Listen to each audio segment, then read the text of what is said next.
ഒരുപാട് കളക്ഷനൊന്നും പറയാൻ പറ്റില്ല. എനിക്കിഷ്ടപ്പെട്ട ഇപ്പോൾ എൻ്റോടൊപ്പം ഉള്ള കുറച്ച് ബുക്കുകൾ.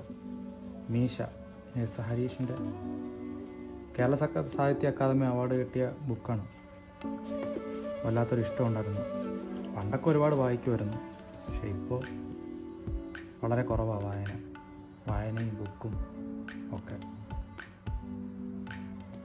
ഇത് നോർവീജിയൻ വുഡ്, നല്ലൊരു ഫീൽ ഗുഡ് ബുക്കാണ്. ഇടയ്ക്ക് വായിച്ചിട്ടുണ്ടായിരുന്നു, ഒന്നും കൂടെ വായിക്കണം. പിന്നെ ദീപാ നിശാന്തിൻ്റെ നനഞ്ഞു തീർത്ത മഴകൾ. കൂടുതലും എനിക്ക് എൻ്റെ ബുക്കുകൾ തന്നിട്ടുള്ളത് എൻ്റെ വൈഫാണ്. അവൾക്കറിയാം എനിക്ക് എന്താണ് ഇഷ്ടമുള്ളതാണ്. കൂടുതലും സമ്മാനങ്ങൾ നമ്മൾ കൊടുക്കുമ്പോൾ ബുക്കുകളാണ് കൂടുതലും അവളെനിക്ക് തരിക. അങ്ങനെയൊക്കെ നമ്മളോടൊപ്പം കൂടിയതാണ്. ഇനി ഇതിൻ്റെ ബാക്കി കുറച്ച് ബുക്ക് നാട്ടിലുണ്ട്. ഇത് എൻ്റെ കൂട്ടുകാരനാണ് സുഹാസ്. ജീവിതത്തിൽ ഒരുപാട് കഷ്ടപ്പെട്ട് ജീവിതത്തിനെ തിരിച്ച് പിടിച്ച ഒരു മനുഷ്യൻ. സുഭാഷ് ചന്ദ്രൻ്റെ ബുക്ക് എല്ലാവർക്കും അറിയാമല്ലോ. എന്നെ സംബന്ധിച്ചിടത്തോളം ഭയങ്കര താമസമാണ് ഇത് വായിച്ച് തീർക്കാൻ. സുഭാഷ് ചന്ദ്രൻ്റെ ഈ ബുക്ക് മാത്രമല്ല, ഞാൻ വേറെയും വായിച്ചിട്ടുള്ള ബുക്കുകൾ ഒരുപാട് സ്ലോ ആയിട്ട് വായിക്കാൻ എന്നെക്കൊണ്ട് കഴിയും.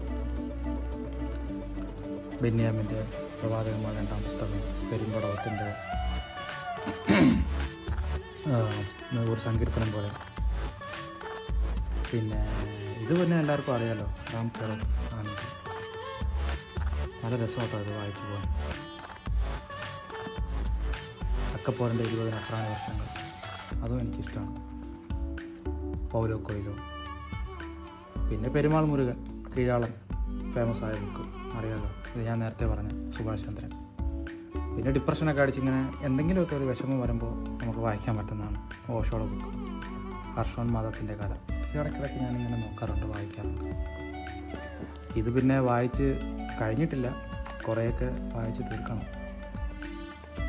എപ്പോഴും വായിക്കാറില്ല, പക്ഷേ നമ്മുടെ ഇഷ്ടങ്ങളൊക്കെ അങ്ങനെയാണല്ലോ, എപ്പോഴും നമ്മളോടൊപ്പം ഉണ്ടാവുമെന്ന് പറയാൻ പറ്റില്ലല്ലോ.